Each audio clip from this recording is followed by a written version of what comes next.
And we are live. Good morning, comic book fans. Welcome back to Comics in 5 Minutes. I'm your beloved host, Shorty. And there's going to be some big spoilers in this one.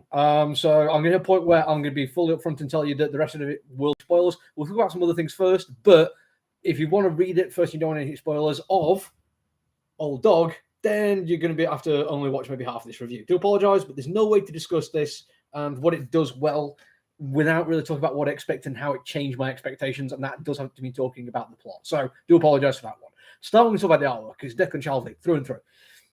Shalvey's artwork exists in a perfect kind of area for me. It is scratchy but detailed. It is not photorealistic, but it's not cartoony. There's great wide shots, including some brilliant three-point perspective outdoor of Berlin. And the action sequences are really, really good. And he does interesting color palettes as well. He doesn't use them in such a way that is like indicative of mood over time or anything like that. But they just change depending on location, and they change effectively. So when you move to different location, the lighting is different, is noticeable. You get like pale, washed out lights either under just moonlight and street lights compared to red sunlight at sunset in different countries, and then fluorescent lights in hospitals. It all matters, and it's all done well, but it's done in service of the story rather than to make the story, and I think that's a really nice way of doing it. And when you come to action sequences, it's brilliant. There's some quite brutal fight scenes in this one. One of my favorite moments is a single shot of somebody who's had a knife thrown at them, and their arm is pulled back, but the blood is still in the air, as if the blood is gone and the arm is pushed back from it. It's that moment of capturing movement in a still image, and he does a really good job of it. So that is the stuff that I really like about the artwork, and it is definitely great. And I do definitely like the story, but from here on out, I'm afraid we are spoiling. There's no other way to do it. I'm really sorry. This is it now. If you don't want spoilers, turn off. So when I picked up Old Dog, and when I heard about Old Dog, my first thought was this is going to be part of that kind of male power fantasy thing, which effectively is older guy who either has had a hard life or been trained, but turns his back on it, or doesn't really have it, but finds it within himself to be effectively a superhero because he wants to right some kind of wrong. Nobody is a good example. Falling Down as well. But there's any number. I mean, The Old Man, I think, on Disney just started, which is another kind of thing of an ex-operative. And this is an ex-operative as well. And for the most part, when you're reading this comic book, that's exactly what you think you're getting. It's done quite effectively through flashbacks. You have the old man who's been a CIA agent for 15, 20 years, who's clearly worn down by the job, who's just on a stakeout, and he finds out it's not actually like a stakeout. There's actually something major going on, but his partner's younger than him and far more engaged in what's going on.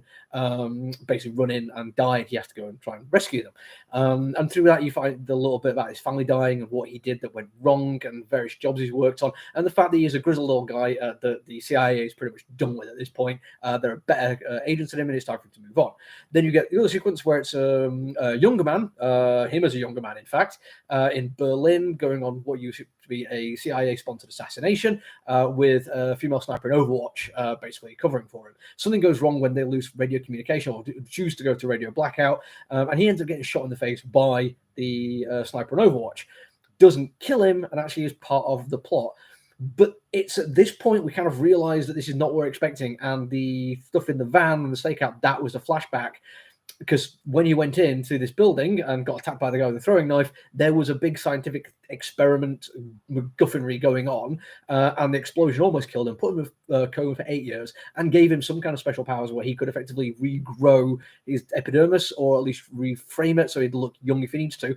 And the bit we're seeing where he's in Berlin is after that pact, where he chooses to look young and goes on this mission with the woman who it turns out is his daughter, who shoots him in the face because she knows it won't actually damage him, and he just can go to be looking like his old self again. Now, there's a lot unexplained in that, and I like the fact that we're not spoon-fed the entire story, that we're supposed to come back next month and find out more of it. This is exactly the kind of storytelling you should be doing, but it still feels like it falls within the subgenre over of old guy who's still amazingly powerful and can go and do things. The fact that they've kind of messed around with timing a little bit is really important.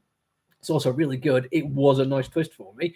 And I like the fact that it isn't just him, an old guy, like he can come across as a young guy. Putting his daughter into the mix was a nice twist, because it's like, that's not what I was expecting at all. With the time jump we have, it's possible, but certainly not expected.